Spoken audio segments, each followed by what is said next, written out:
تو تفکر کیا ہوا؟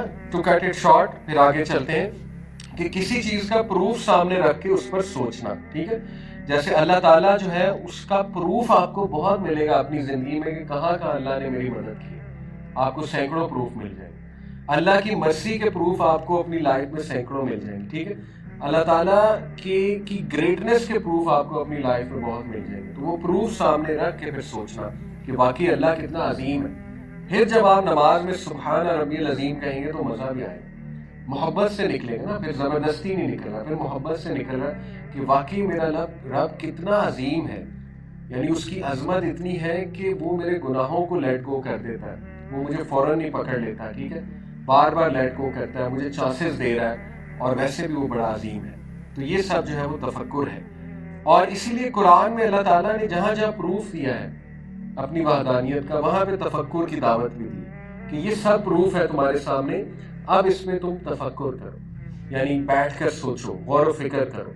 جیسے قرآن میں نے اللہ نے سٹوریز بتائی، اب ان سٹوریز پہ غور و فکر کرو. ٹھیک ہے، یعنی ہم نے بچپن سے پڑھی حضرت مریم کی سٹوری، حضرت یوسف کی سٹوری، حضرت موسیٰ کی سٹوری، لیکن کتنے لوگوں نے صحیح سے ان پہ غور و فکر کیا؟ Very few, very few. اگر آپ یہ 3 سٹوریز ہی لے لیں اور ان پہ غور و فکر کریں، میں آپ کو تھوڑا سا ریوزٹ کراتا ہوں، کیونکہ سیدھی سی بات ہے، میں جب پریشان ہوتا ہوں میں تو ان 3 کی سٹوری لاتا ہوں. ان 3 کی کیوں؟ کیونکہ سب سے زیادہ جو ڈیٹیلڈ سٹوریز ہیں وہ ان 3 لوگوں کی ہے قرآن میں. موسیٰ کی بہت بار اللہ نے موسیٰ کی سٹوری بار بار سنائی. ٹھیک ہے، اس کے بعد حضرت مریم کی پوری سورہ مریم، پھر سورہ آل عمران میں بھی کچھ حصہ ہے. ٹھیک ہے، حضرت مریم کی، اور اس کے بعد حضرت یوسف کی تو پوری سورہ نازل ہوئی. ٹھیک ہے، تو جو اللہ تعالیٰ نے بہت ڈیٹیل میں سٹوری سنائی ہے نا، ان میں بہت اسپیشل بات ہے، یہ بات یاد رکھیں. اب دیکھیں آپ حضرت یوسف کی سٹوری اٹھائیں. اب شیطان آپ کو کہتا ہے کہ پریشانی نہیں جا سکتی، ہے تو ہے، یا وہ آپ کو ایسا ڈالتا ہے کہ چائلڈہڈ میں جو ہو چکا ہے وہ ڈیمیج ہو چکا ہے، وہ ہیل نہیں ہو سکتا. ٹھیک ہے، جیسے آج کل ٹراما کی بڑی بات ہوتی ہے، چائلڈہڈ ٹراما کی. سورہ یوسف ہمیں کیا سبق دیتی ہے کہ چائلڈہڈ ٹراما بھی ہیل ہوتا ہے، اور اگر اللہ چاہے تو بچپن کے واقعات آپ کو فیوچر میں افیکٹ نہیں کرتے، اگر اللہ چاہے. ٹھیک ہے، اور پریشانی بھی دور ہوتی ہے. پریشانیاں انسان کی ضرور اللہ تعالیٰ حل بھی کرتا ہے، اور اللہ تعالیٰ انسان کی دعائیں بھی قبول کرتا ہے، اور اللہ تعالیٰ انسان کو ڈیفینڈ بھی کرتا ہے. جیسے یوسف کو آپ پوری سٹوری سنیں تو یہی نظر آ رہا ہے. تو دیکھیں یوسف کو کنویں میں پھینکا گیا، لیکن اس ٹرامیٹک ایونٹ کے باوجود وہ بہت پروڈکٹیو اور بڑے ایک کمپوزڈ انسان بنے فیوچر میں جا کے. انہوں نے اپنے آپ کو کیسے ہیل کیا؟ آف کورس اللہ نے کیا، سیدھی سی بات ہے. تو اللہ آپ کو اپنی پاور بتا رہا ہے جو کہ آپ کو کب مدد دے گی؟ جب آپ کو شیطان یہ کہہ رہے ہیں کہ اب کچھ نہیں ہو سکتا. بھائی کیوں کچھ نہیں ہو سکتا؟ اللہ تعالیٰ آپ کا رب ہے، وہ کریٹر ہے، کہ اللہ کچھ نہیں کر سکتا؟ یعنی اللہ بھی بے بس ہو گیا آپ کے مسئلے کو لے کے، آپ کی پریشانی کو لے کے اللہ بھی بے بس ہو چکا ہے، نعوذ باللہ. تو اللہ تعالیٰ تو کچھ بھی کر سکتا ہے. حضرت یوسف کی سٹوری آپ کے سامنے ہے. تو اللہ تعالیٰ اسی لیے حضرت یعقوب نے کہا تھا کہ اللہ کی رحمت سے تو کافی مایوس ہوتا ہے، سیدھی سی بات ہے. ٹھیک ہے، اسی طرح آپ حضرت موسیٰ کی سٹوری پر آئیں تو وہ اتنی امیزنگ ہے.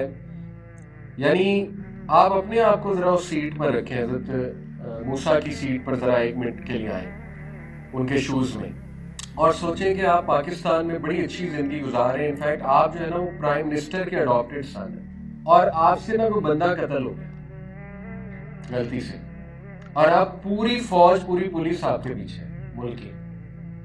تو آپ کا کیا حال ہوگا؟ آپ ڈپریشن سے مارے جائیں گے. یعنی ایک دم پرائم منسٹر کے بیٹے سے، اڈاپٹیڈ سن سے ایک دم مجرم، ایک دم کرمنل. ٹھیک ہے، اور آپ غم سے مارے جائیں گے. میرے ساتھ ہوا کیا؟ You will not believe it کہ ایک مومنٹ میں کہاں سے کہاں آ گیا. یعنی میں پرنس سے، پرائم منسٹر کے بیٹے سے ایک دم فیوجیٹیو بن گیا. This is what he went through. مطلب ینگسٹرز کیا اپنے رونے روتے ہیں؟ کیا ہوا ینگسٹرز کے ساتھ؟ نتھنگ. کیا رونا بچپن کے کیا ایسے ٹراما ہے؟ کیا حضرت یوسف والا ٹراما ہوا ہے آپ کے ساتھ؟ کیا آپ کو آپ کے باپ سے جدا کر دیا گیا ہے؟ کیا بھائیوں نے آپ کو بہت بڑا دھوکہ دے دیا ہے؟ بھائیوں نے آپ کو مارا، کنویں میں پھینکا؟ کیا ہوا آپ ساتھ؟ Are you sold as a slave? کیا آپ کو سلیو مارکیٹ میں بھیج دیا گیا؟ تو اللہ تعالیٰ ہمیں مثالیں کیوں دیتا ہے کہ دیکھو انبیاء اس لیول پہ ٹیسٹ کیے گئے، لیکن کیا ہوا؟ حضرت موسیٰ علیہ السلام اب اتنا ڈرے، خوف تھا تعلیم پہ، ربی انی ظلمت نفسی فاغفر لی، یہ دعا کی، بھاگ گئے، کچھ سمجھ نہیں آئی، بھاگ گئے، ٹھیک ہے۔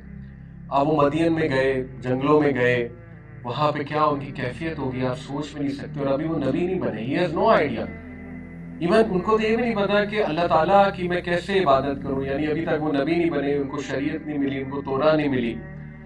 تو سوچیں کہ کیا ایک نیا چیپٹر کھلا ان کی لائف میں، اور وہ پورا چیپٹر آپ کو پتا ہے، بچیوں کو دیکھا، کنویں سے پانی پلاتے ان کی مدد کی، ٹھیک ہے نا، اور اس کے بعد یہ دعا کی ربی انی لما انزلت الی من خیر فقیر۔ تو آپ کو کیا ملتا ہے سبق کہ دیکھیں کبھی بھی انسان کا ایسا ٹیسٹ نہیں ہوتا کہ وہ بالکل ہی مارا جائے، بالکل ہی گر جائے، کیونکہ موسیٰ السلام میں اتنی ہمت تو تھی نا، انہوں نے یہ دعا کر لی اور بچیوں کی مدد کر دی۔ تو ہمیں سبق کیا ملتا ہے کہ ڈو سم تھنگ، جب آپ when you're down کوئی نیکی کا عمل کریں۔ حضرت موسیٰ نے نیکی کا عمل کیا، اس عمل کو واسطہ بنا کے دعا کی، ربی انی لما انزلت الی من خیر فقیر۔ اب کوئی کہے نہیں مجھ میں نیکی کرنے کی بھی سکت نہیں ہے، یہ پھر شیطان ہے، یہ پھر 100% شیطان اس پہ آ چکا ہے، اور وہ نوالا بن چکا ہے وہ انسان شیطان، ٹھیک ہے، جو شیطان اس کو نگل جائے گا، سیدھی سی بات ہے۔ تو اعوذ باللہ پڑھنا چاہیے، اور ان سٹوریز پر اس وقت تفکر، اس وقت غور و فکر کرنا چاہیے کہ نہیں، حضرت موسیٰ was in a verse situation then می۔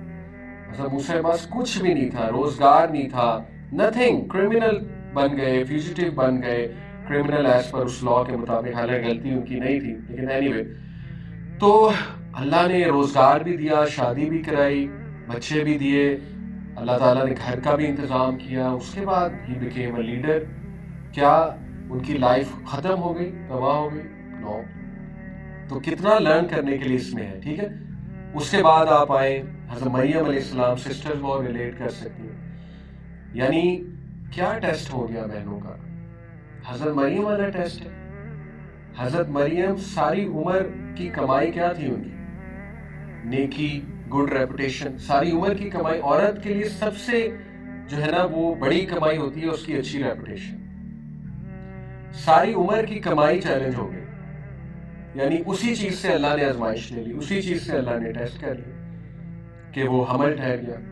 اب آپ سوچیں کہ ایک عورت جو سوچ بھی نہیں سکتی کہ اس طرح کا کوئی عمل ہو اس سے، تو وہ جب گئی ہوں گی بچے کو لے کے، اور وہ جو اس سے پہلے کے ان کے خوف ہوں گے، یعنی وہ چھپ گئیں، دور چلی گئی، بیتھلہم میں چلی گئی جو سٹی تھی when she was pregnant، تو کیا ان کی کیفیت ہوگی، کس طرح وہ پریگننسی میں دن گزارتی ہوں گی، کتنا سٹریس ہوگا ان کے اوپر، یعنی ابھی تو اس کو ان پیک کیا جائے تو آپ سوچ بھی نہیں سکتے جس مشکل سے حضرت مریم گزر رہی، ٹھیک ہے۔ اور پھر وہ جملہ ان کا جب وہ درخت کے نیچے تھیں اور she was about to give birth، اللہ نے نہر جاری کر دی، ایز کریٹ کر دی فرام انڈر ہر۔ اس کے بعد فرشتے انہوں نے کہا کہ شیک دا ٹری، درخت کو ہلائیے، کھجور گرے گی، آپ کھجور کھائیے، آپ کو ریلیف ملے گا۔ تو اس سے کیا ثابت ہوتا ہے کہ دیکھیں اللہ تعالیٰ آپ کو کیا بتا رہا ہے انسان کو کہ نو میٹر تم جتنی مرضی مشکل میں، ڈو سم تھنگ، پڑھے نہ رہو، ڈو سم تھنگ۔ اور اس سے یہ بھی پتہ لگتا ہے کہ a person can do something، ورنہ اللہ حضرت مریم کی مثال نہ دیتے، ورنہ یہ مثال ہوتی کہ ان سے کچھ بھی نہیں ہو رہا تھا اس ٹائم۔ یعنی آپ وہ دیکھیں تو صحیح نا، وہ سین کیا ہے کہ چائلڈ برتھ جو ہے ہم لوگوں کو نہیں سمجھ آئے گی، اس میں پین کیا ہوتی ہے، اس وقت کیفیت کیا ہوتی ہے، یہ خواتین زیادہ سمجھتی ہیں۔ اس موقع پہ انہیں کہا جا رہا ہے do something, can you believe? اس موقع پہ کہا جا رہا ہے شیک کریں ٹری کو۔ اگر اللہ چاہتا تو پین بھی ریموو کر دیتا، کیا خیال؟ اگر اللہ چاہتا تو وہ پریگننسی کی ضرورت بھی نہیں تھی، حضرت عیسیٰ سامنے ہوتے۔ کر سکتا ہے اللہ ایسا کہ نہیں؟ کن فیکون کہتا ہے حضرت عیسیٰ ویسے ہی سامنے ہوتے، ٹھیک ہے۔ وہ پریگننسی سے گزارنے کی ضرورت نہیں تھی، وہ چائلڈ لیبر، وہ چائلڈ برتھ کی ضرورت نہیں تھی، وہ سارا جو what she went through اس کی ضرورت نہیں تھی۔ تو کیوں یہ ساری چیز ہوئی؟ ہمارے لیے، ہمارے لیے مثال بنا۔ حضرت مریم السلام کہہ رہی ہے کہ کاش میں مر جاتی، اس سے بہتر تھا میں مر جاتی۔ یہاں تک کہا کہ میں ایسی چیز ہوں جو جس کا تذکرہ ہی نہ ہو کر، لیکن اللہ تعالیٰ نے اس وقت مسکرائے ہوں گے کہ آپ کا تذکرہ تو تا قیامت ہوگا۔ ابھی آپ یہ سوچ رہی ہیں کہ آپ ایگزسٹ ہی نہ کرتی، لیکن آپ کو یہ نہیں پتا کہ میرا جو عظیم کلام آئے گا اس میں ایک پوری سورت کا نام آپ کے نام پہ، اور تا قیامت کے لیے آپ عورتوں کے لیے ایک مثال بن جائیں. ٹھیک ہے، تو یہ اس پہ ہم غور و فکر تو کریں. یہ تینوں کیریکٹرز پہ حضرت یعقوب ہے، حضرت ایوب ہے، حضرت یونس ہے، کتنے کیریکٹرز ہیں قرآن میں جن کی سٹوری پہ آپ غور و فکر کریں تو آپ کو بڑا بوسٹ ملتا ہے، آپ کو تقویت ملتی ہے، اور آپ کو یہ چیز ملتی ہے کہ دنیا میں ہمیشہ دو طرح کے لوگ رہیں گے. ایک وہ who fight the system، ایک وہ submit to the system. System سے مراد ہے شیطان، ٹھیک ہے، اور شیطانی سسٹم. تو آپ کون سا بننا چاہتے ہیں؟ آپ فائٹ کرنے والے بننا چاہتے ہیں ان لوگوں کی طرح جنہوں نے فائٹ کیا اور برداشت کیا، اور پھر اللہ تعالیٰ نے ان کو عزتوں سے نوازا، اللہ تعالیٰ نے ان کی نسلوں میں سے نبی آئے. حضرت ابراہیم کی مثال لیں، کتنی کمال سٹوری حضرت ابراہیم کی، اس پہ غور و فکر آپ کریں. یا وہ بننا چاہتے ہیں چھوٹی چھوٹی باتوں پہ گر جاتے ہیں، سبمٹ کر جاتے ہیں، ٹھیک ہے نا، اور پریشانیوں سے ہی نہیں نکلتے، دنیاوی پریشانیوں سے ہی نہیں نکلتے. کیا ساری عمر ایسے گزارنی کہ دنیاوی پریشانیاں ہی حاوی ہوں، پریشانیوں میں مبتلا ہوں، اور بس اسی طرح بس لائف گزر ہی جائے گی، کٹ ہی جائے گی؟ تو اس طرح تو نہیں ہوتا. تو اس لیے یہ بڑی کمال کی سٹوریز جو میں نے آپ کو بتائی ہیں، ٹھیک ہے، کہ انسان کو کچھ نہ کچھ کرتے رہنا چاہیے. یہ حدیث کمال ہے. نبی صلی اللہ علیہ وسلم نے کہا follow an evil deed by good deed. یہ کمال حدیث کہ جب تم سے کوئی خطا ہو جائے، گناہ ہو جائے، تو فوراً کوئی نیک عمل کرو. اب یہ بھی کیا ثابت ہوتا ہے کہ انسان کر سکتا ہے، ورنہ یہ حدیث نہ ہوتی. ورنہ یہ ہوتا ہے کہ جب تم سے برا عمل ہو جائے تو بس پھر ختم، ہوپ لیس، اٹس اوور، سب ختم ہو گئے. اور اس کے پیچھے پوری سائنس ہے، کیونکہ جب آپ ایک برا عمل کرتے ہیں، حدیث میں آتا ہے کالا دھبا لگ جاتا ہے دل پہ، اور اگر آپ فوراً سے اچھا عمل نہیں کرتے ہو، بڑھتا جاتا ہے، بڑھتا جاتا ہے. جب وہ بہت بڑھ جاتا ہے تو پھر ہاں ہوپ لیس سچویشن ہو سکتی. پھر دل پہ ران آ جاتا ہے، دل پہ غبار، دل پہ پردہ آ جاتا ہے، پھر ہاں شیطان حاوی ہو جاتا ہے. تو یہی مسٹیک ہوتی ہے کہ ینگسٹر سے اگر کچھ ہو گیا ہے تو وہ فوراً سے کوئی اچھا عمل نہیں کریں. فوراً سے اچھا عمل، ضرور اللہ کی مدد آئے گی. یعنی اٹھیں، 2 رکعت نفل پڑھیں، توبہ کریں اللہ سے، اٹھیں، کرتے رہیں، ٹھیک ہے. اور یہ بھی میں آپ کو بات بتا دوں، بڑی خوبصورت بات. ڈاکٹر عمار لکھوی حفظہ اللہ ہمارے استاد بھی ہیں، ان کے ساتھ پوڈ کاسٹ میں نے یہ بات کی تھی کہ ایک انسان سے بار بار گناہ ہو رہا ہے تو پھر کیا کرے وہ. تو انہوں نے بڑی خوبصورت بات کی. انہوں نے کہا دیکھیں، ایک ہوتا ہے گناہ کرنا، ایک ہوتا ہے گناہ ہو جانا. دونوں میں فرق ہے. جو گناہ کرنے والا ہے نا، وہ پلاننگ کے ساتھ کرتا ہے. پلان اس کا یہ ہے کہ ابھی وہ بلیو نہیں کرتا آخرت اخرت، یہ وہ پلان کر کے کر رہا ہے، ابھی موجیں کر رہا ہے، پلان. دوسری ٹائپ ہے جن سے ہو جاتا ہے، ان کا پلان نہیں ہوتا. ان کے مائنڈ میں ہوتا ہے کہ نہیں، میں نے اللہ کی فرما برداری ہی کر، ٹھیک ہے، لیکن ان پہ جذبات حاوی ہو جاتے ہیں. اس ٹائم پہ کچھ ہو جاتا ہے ایسا کہ وہ کر بیٹھتے. تو ان کے لیے امید ہی امید ہے اگر وہ بار بار بھی کرتے. کیونکہ صحیح مسلم کی حدیث ہے، اس کا میں آپ کو کانٹیکس بیان کرتا ہوں کہ اللہ تعالیٰ جو ہے اس سے ایک شخص معافی مانگتا ہے. ایک شخص گناہ کرتا ہے، اللہ تعالیٰ سے معافی مانگتا ہے. اللہ تعالیٰ اس شخص پہ بڑا فخر کرتا ہے، فرشتوں کہتا ہے کہ کیا یہ ایکنالج کر رہا ہے اس کا ایک رب. فرشتے کہتے ہیں ہاں اللہ، اسی لیے تو معافی مانگ رہا ہے. اور کیا یہ ایکنالج کرتا ہے میں معاف کرتا ہوں؟ فرشتے کہتے ہیں آف کورس. تو اللہ کہتے ہیں میں نے اسے معاف کیا. ابھی معاف ہی کیا ہوتا ہے، کچھ دیر بعد پھر گناہ کر لیتا ہے، دوبارہ یہ کہتا ہے یا رب مجھے معاف کر دے، رب اغفر لی. اب یہ جو یہ رب جو ہے نا، اے میرے رب، یہ بھی بڑا خوبصورت جملہ ہے. اس میں بھی بڑی محبت ہے نا انسان کی، بڑا مان ہے کہ اللہ میں مانتا ہوں آپ ہی رب ہیں اور آپ ہی معاف کرتے ہیں. تو یہ عقیدہ ہے اس کے پیچھے. تو وہ پھر معافی مانگتا ہے. اللہ پھر فرشتوں کہتا ہے اچھا یہ مجھے رب مان رہا ہے اور یہ مانتا ہے کہ میں معاف کرتا ہوں. فرشتے کہتے ہیں جی. تو اللہ کہتے ہیں میں نے اسے معاف کیا. تیسری بار پھر ریپیٹ کرتا ہے گناہ، اللہ سے پھر معافی مانگتا ہے. اللہ کہتے ہیں اچھا پھر معاف. اور اس کے بعد اللہ کہتے ہیں اب یہ گناہ کیے جائے میں معاف کرتا رہوں. لیکن یہ کون ہے جس سے گناہ ہو جاتا ہے؟ وہ نہیں جو گناہ کرتا ہے. ان دونوں میں فرق ہے، ٹھیک ہے. کرنے والے کون ہیں؟ جو پلان کر کے کرتے ہیں، پورا پلاننگ ہے ان کی پلاننگ ہوتی ہے شروع سے کہ میں نے جو ہے نا وہ 45 سال پارٹی کرنی، یہ پورا پلان ہے. اور اس کے بعد جو ہے نا دیکھی جائے گی کر لیں گے کیا کریں، یہ پلان ہے. اور عمومی طور پہ ایسے بندے کو توفیق ہی نہیں ہوتی توبہ، ٹھیک ہے، کبھی بھی ان سے کی نہیں جاتی توبہ.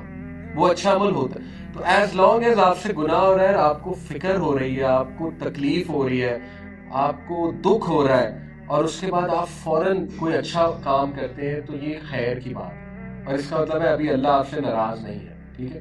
ابھی وارننگ سائنز آ رہے ہیں، اپنے آپ کو ٹھیک کر لیں اور سچی توبہ کریں، سچی توبہ، کوالٹی توبہ کریں، مذاق نہ کریں اللہ سے، کوالٹی توبہ کریں، ٹھیک ہے. کیونکہ اصلاح کے بعد جو ہے نا، توبہ کے بعد اصلاح بھی ضروری ہے. اصلاح کے لیے کچھ سٹیپس لیں، سٹیپس دکھائیں اللہ کو کہ میں سٹیپ لے رہا ہوں. سٹیپس کوڈ بھی کہ میں نے اپنا اسکرین ٹائم کم کر دیا. سٹیپس کوڈ بھی میں رات کو موبائل آف کر کے سوتا ہوں. سٹیپس کوڈ بھی کہ میں حرام ریلیشن چھوڑنے کی کوشش کر رہا ہوں یا کوشش کر رہی ہوں، ٹھیک ہے نا. سٹیپس کوڈ بھی کہ میں نے اسنیپ چیٹ ہی ڈیلیٹ کر دیا. سٹیپس کوڈ بھی میں نے ٹک ٹاک ہی ڈیلیٹ کر دیا، ٹھیک ہے. تو یہ سٹیپس ہیں. یہ سٹیپس جب آپ اللہ کو دکھائیں گے تو پھر آپ کی توبہ خود پروو ہو رہی ہے کہ خالص. اگر آپ اپنے آپ کو بھی دھوکہ دے رہے ہیں، اللہ کو بھی دھوکہ دے رہے ہیں کہ منہ پہ توبہ توبہ کریں، استغفار، سٹیپ زیرو ہے، تو پھر یہ آپ اپنے آپ کو بھی دھوکہ دے رہے ہیں. اللہ کو تو دھوکہ دیا نہیں جا سکتا. آپ اپنی طرف سے تو دے رہے ہیں، لیکن اللہ تو جو ہے وہ دلوں کی چیزیں بھی جانتا ہے، ٹھیک ہے. اللہ تعالیٰ جو ہے وہ تو خفیہ چیز بھی سامنے لے آتا ہے. وہ تو ایک ایک چیز آپ کی جانتا ہے کہ یہ پلاننگ کیا کر رہا ہے، ٹھیک ہے. تو اس لیے یہ چیز ہے.